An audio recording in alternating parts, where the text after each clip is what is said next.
Good morning from the European Parliament here in Strasbourg, and thank you for joining this live stream.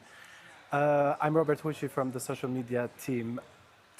Tomorrow marks the International Day for the elimination against violence against women. Today, actually, we want to focus on an important topic that's going on in Iran, on the rights, fundamental rights of women in Iran and their fight for this cause. I'm joined by two members of the parliament, two Swedish members of the parliament who have been very vocal on this topic, Abir Al-Sahlani from the centrist group Renew Europe, and Evin Incir on my right from the Socialists and Democrats. Thank you very much for joining. Thank you for having us. The protests that erupted almost 2 months ago, more than 2 months ago in Iran, were as results of the death of Mahsa Amini, a 22-year-old detained by the country's morality police after she was arrested for supposedly not wearing her veil properly. We want to talk today about the situation that's going on in Iran, and we also have another guest joining us from Sky from abroad, an Iranian human rights activist whose identity we cannot disclose for security reasons. In the second part of this interview, we will have her on. And if you want to ask your questions and send us your comments and be part of these discussions, you can do so by putting it in the comment section. I'm reminding you that we are live on Facebook and on YouTube. Evin Incir, you had a prominent role in adopting the European Parliament's October resolution on the death of Mahsa Amini. Further to Parliament's request, the EU has adopted sanctions against the individuals and institutions involved in Mahsa Amini's death and the violent crackdown on protesters. Could you comment what is happening right now on Iran and what prompted you and your colleagues to adopt such a strong resolution? First and foremost, thank you for initiating this very important discussion, because the women and girls in Iran are still facing tremendous oppression. Day by day, it's getting heavier and heavier. And looking at the over 40 years of oppression that women and girls have been facing, including minorities and other groups in Iran, and how the demonstrations evolved, I felt together with colleagues that it's our duty as the European Parliament, as elected officials, to act. It's good with manifestations, but the actions are those things that leads to change. And therefore, we also initiated the resolution in the Parliament that demanded strong sanctions, but yet we haven't seen strong enough sanctions and strong enough actions, I would say, from the side of the European Union.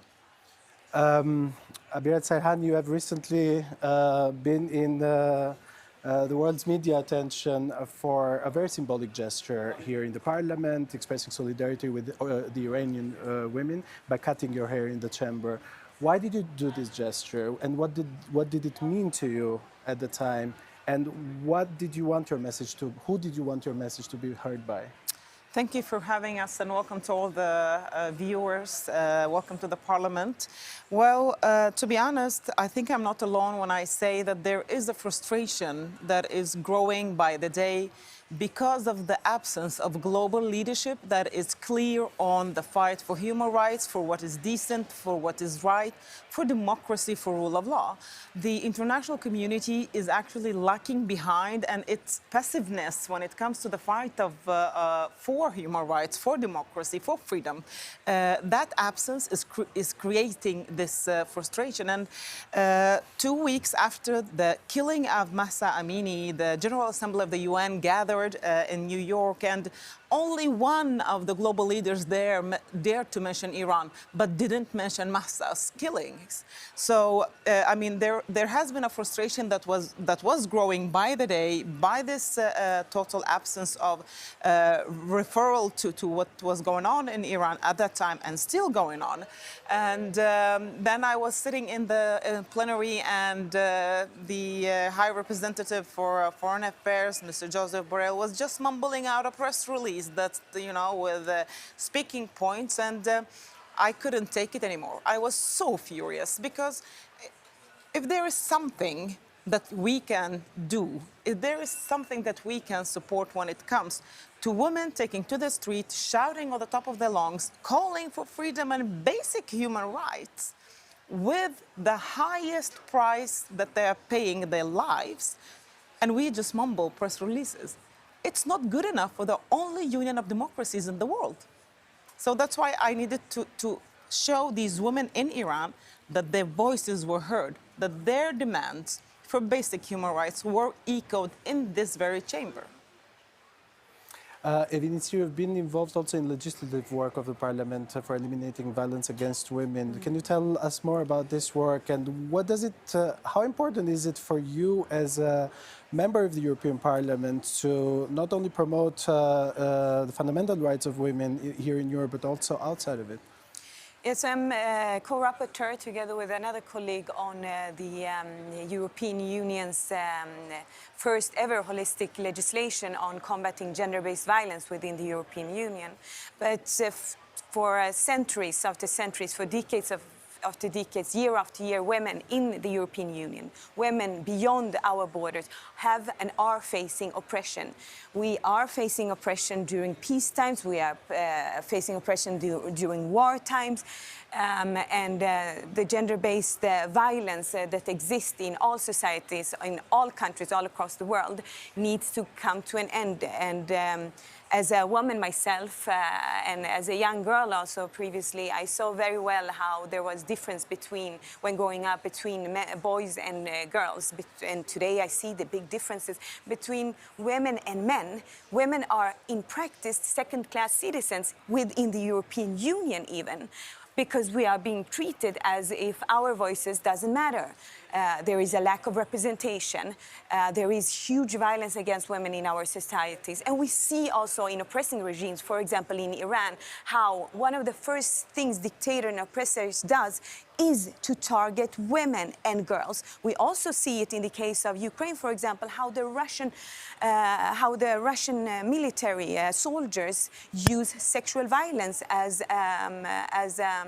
oppressing tool against women and girls. The same we have also got to know is used by the Iranian regime. So oppression against women and girls have been used all across history and in all societies, and it needs to end. And now we're going to connect to a human rights activist who is joining us via Skype from abroad and whose identity we cannot disclose. I don't know if you hear me. Yes, very well. Thank you. Thank you for joining. Thank you for joining this live chat. I will have a few questions for you. So what is it, I hope you are safe right now, where you are connecting to us from. What is it like to be a human rights activist in Iran, and how is the situation of other human rights activists right now in the country? At first, I just want to really appreciate and thank these two amazing ladies for the things that they were just saying right now, because it's absolute the true and the things that is happening inside the Iran. The situation is that for us human rights activists, the situation was always really bad. We were persecuted, we were under heavy threats, and many times during many uprisings that happened past 40 years, part of our civil society had to leave the country and go on exile.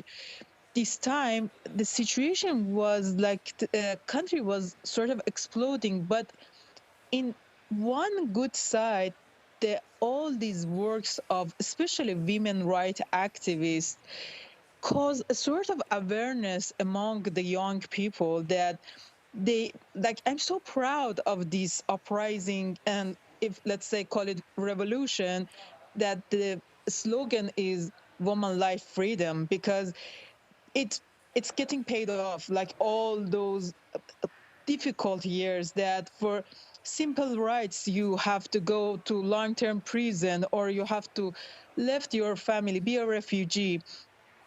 For us, for me personally, like, because my colleagues, they got arrested, we temporarily had to leave the country just to be safe, not get persecuted and don't know, what's going to happen to us, but we are basically displaced.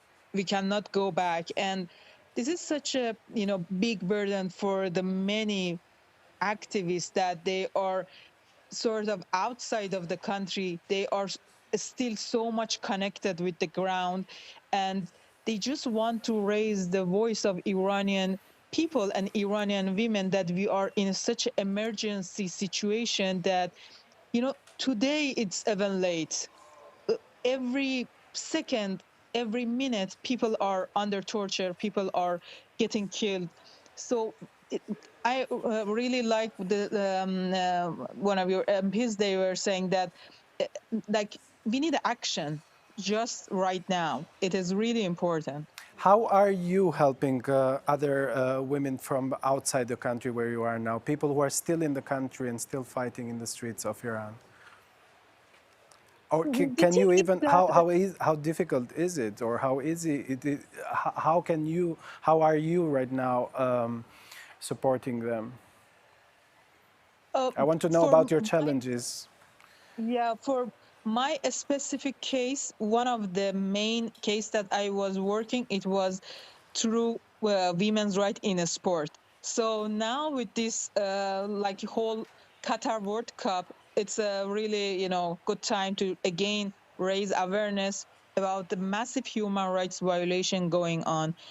The other part for many of us is that since we were inside the Iran, and because of all the problem, we couldn't really, disclose our identity, or with our own name, we talk to other, colleagues outside. We are sort of disconnected.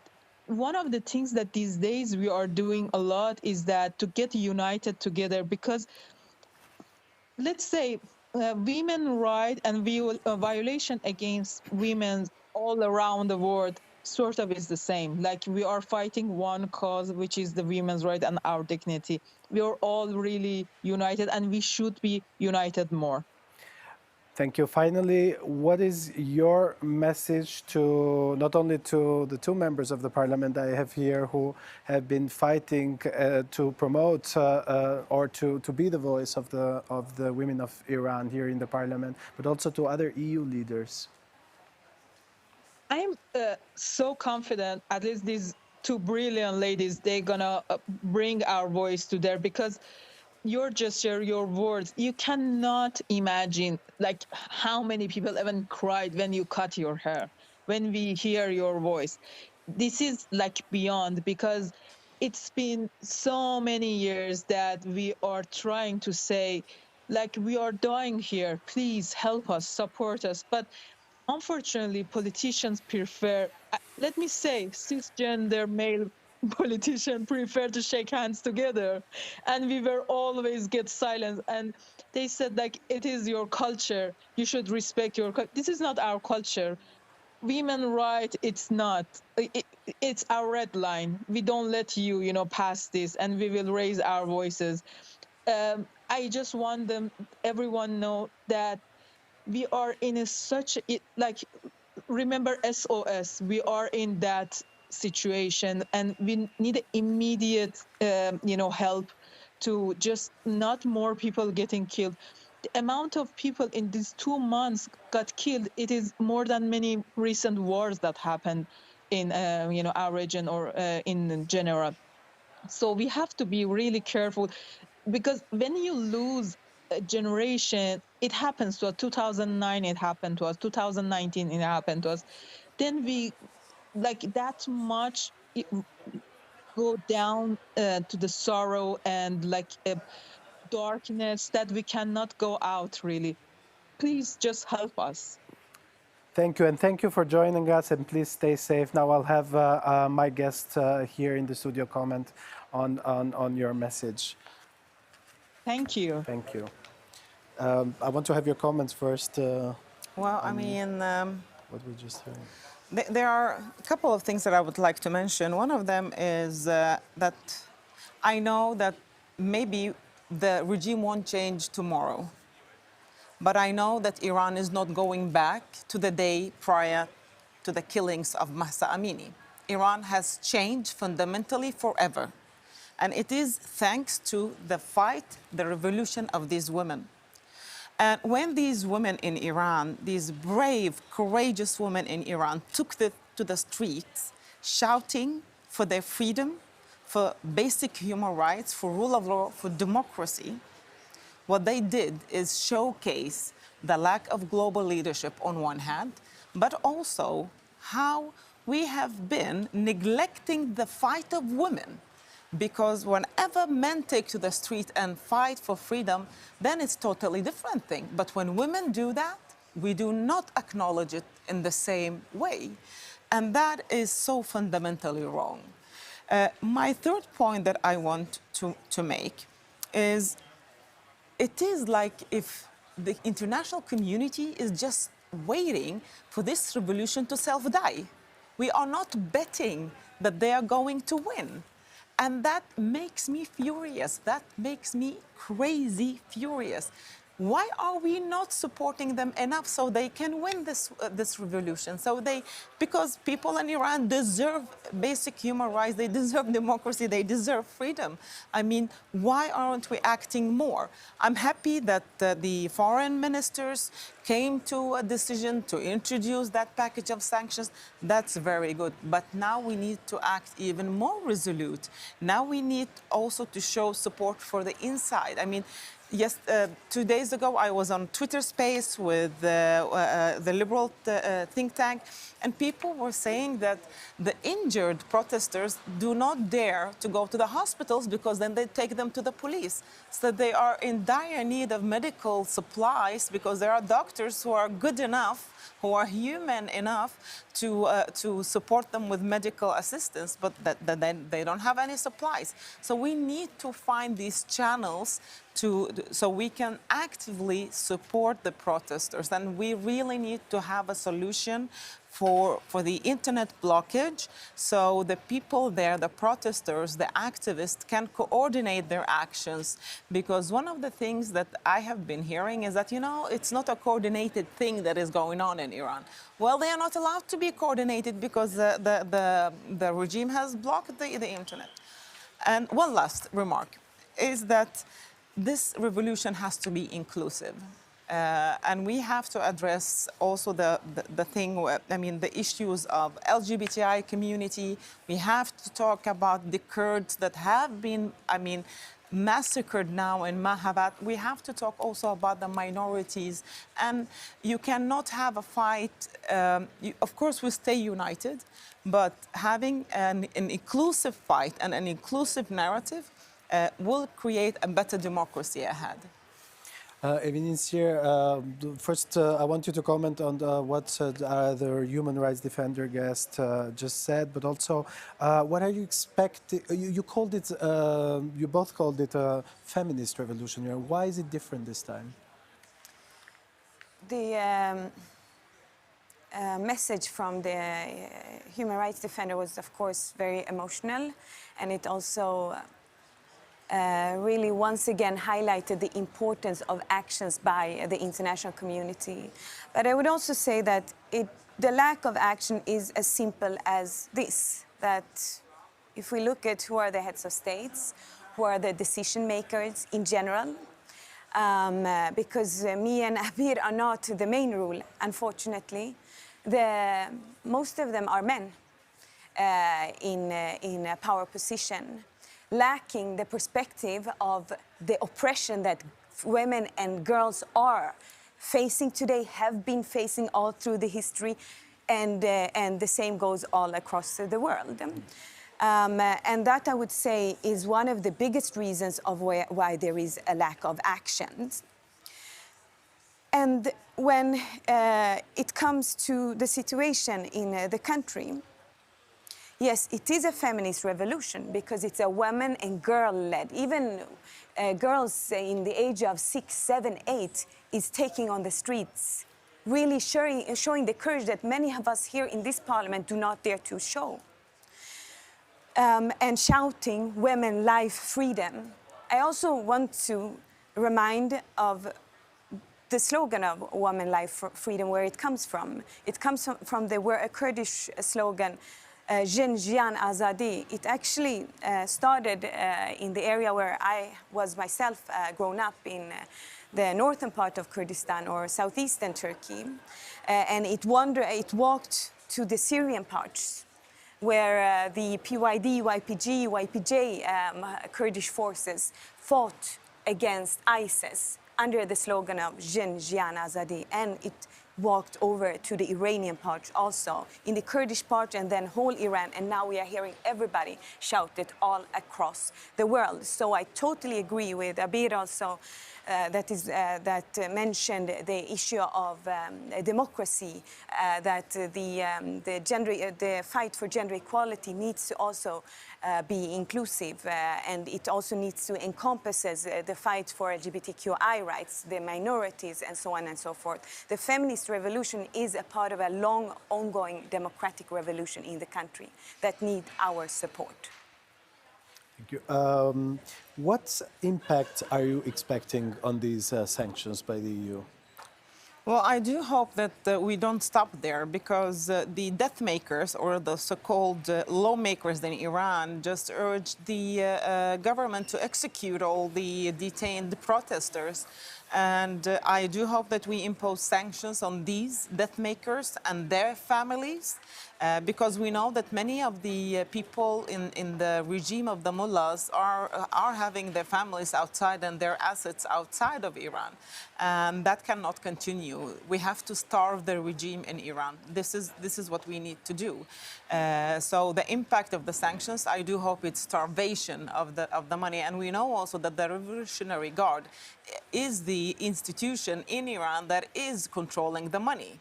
It is controlling the businesses. And I was so happy when the bazaar, the souk in Tehran closed as a protest. And that is the old money that was talking, you know, in Iran, that we are not anymore accepting this. And I think that was a very courageous, but also very necessary and important showcase of solidarity with the ongoing feminist revolution. So one of the issues that we also need to highlight is the need of support for the political opposition, because I do believe that Iran will change politically, and then you need a party political system that is ready so they can, you know, take over. I hope that we can not only starve the mullahs regime, not only have targeted sanctions towards the Revolutionary Guard and the morality police and all these men, but also try to create a safe haven, a safe arena for the political opposition to form itself, so they can eventually not only mobilize, but in the prolonging also take over.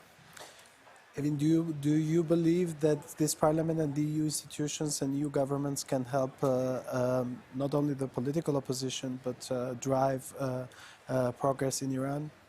I mean, the progress is already coming from inside, but we need to show the support. The international need to show the support, including the European Union. We cannot, as we have been done until now, be on the side of the mullahs, which is evident the international community until now have been, because they haven't targeted, sanctioned them enough. They haven't been hard enough against them. They haven't demanded what should be not a dream, but a reality in Iran. Democracy and human rights. Gender equality is human rights. Women and girls' rights are a matter of human rights. So I think that we have a big responsibility in the support of the freedom fighters on the streets of all around Iran to end this oppression. We have seen also women protesting in Europe for the rights of Iranian women, and it's been very encouraging. How do you think women in the wider region around Iran are seeing this? What's going on there? Just to make a quick remark, that you know, I know that many Europeans, our citizens, have their roots in Iran. Iranian Europeans are a big diaspora. And these Europeans, our citizens, our voters, have not been able to function properly because they have been worried sick about relatives, about friends, family, colleagues, former, student, university colleagues and all of that. And I know that many of them are day and night following the news, the reporting, calling, trying to get hold of people. And for me, a lot of what I'm doing is also about these people who are here, because they are really, really worried about the situation, and they are very much involved in the situation. What was your question? My question was about how women in the region, in the wider region, see what's going on. I do hope that they get inspired.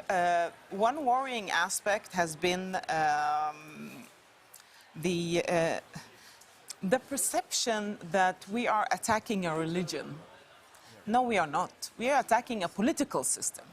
And this has to be very clear, above all maybe to the Arab-speaking countries, that we are not attacking any religion. I myself define myself as a Muslim woman, but what I am protesting against is a political system that is based on oppressing women and treating them as second-class citizens, not giving them equal rights, not giving them basic human rights.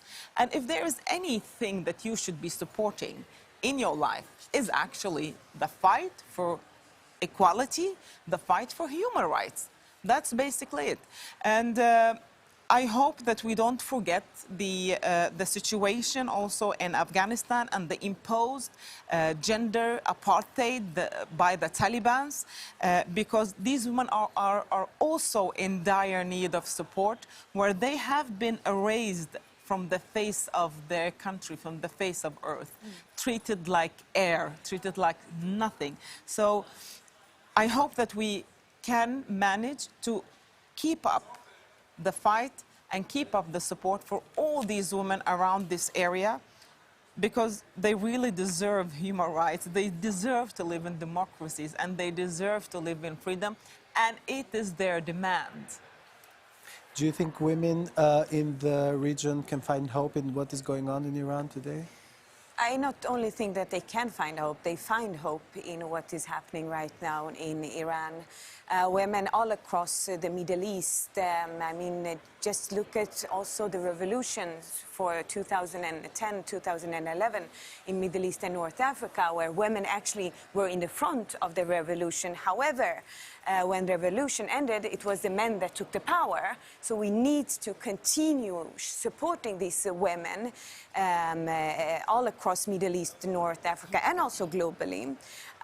So I am very sure, and I see every day how they find courage in each other. And I also want to highlight the issue of the Afghan women, because the same oppression that women are facing in Iran, the women and girls are facing also in Afghanistan since 15th of August 2021, when the Taliban stole power, because exactly the same thing as the mullahs in Iran did 1979, the Taliban did 15th of August 2021. Therefore, also, I actually initiated a resolution here in this parliament that is going to be adopted in 1 hour, hopefully. And we had the debate on the situation in Afghanistan yesterday, because it is very evident that what is happening in Afghanistan is also a gender apartheid, definitely. Absolutely, and the deteriorating human rights situation in Iran is also on the table of the Human Rights Council, UN Human Rights Council. What actions can we expect from the wider community on the situation in Iran? I mean, for one, maybe kicking out Iran from the UN Women. For one, we can start there. But no, really, we really need to starve the regime. That's basically it. Cut off the money. Everything that will create income for the regime and its men, we need to just cut it off. This is what we need to do as the international community, and then also support the protesters so they can organize, mobilize, and eventually take over. As I mentioned in the beginning of this live chat, tomorrow is the UN International Day on the Elimination of Violence Against Women. I want a short message from both of you on the situation of women, of human rights in Europe, and especially particularly of women and their fight for their fundamental rights, and yeah, for the situation of women wherever they are in the world, and especially in vulnerable regions like Iran and Middle East. Well, women's rights are human rights, and it's not a question of if or. It is a question of to ensure them, ensure those rights. And I, as a woman, will never beg anyone to understand the situation, but I will demand that those rights that we have the right to, that are constituted in the UN Charter, that is in the basic values of the European Union, are respected in Europe and all across the world. And I, of course, stand in solidarity with women and girls all across the world, because we have the same struggle wherever patriarchy, wherever oppression shows its face. Last word to you. I have a very basic message to say: women, life, freedom. Thank you very much for being here, and thank you to the human rights activists who joined us from abroad, and thank you to everyone who has joined this live chat. I hope to see you soon in our future live chats.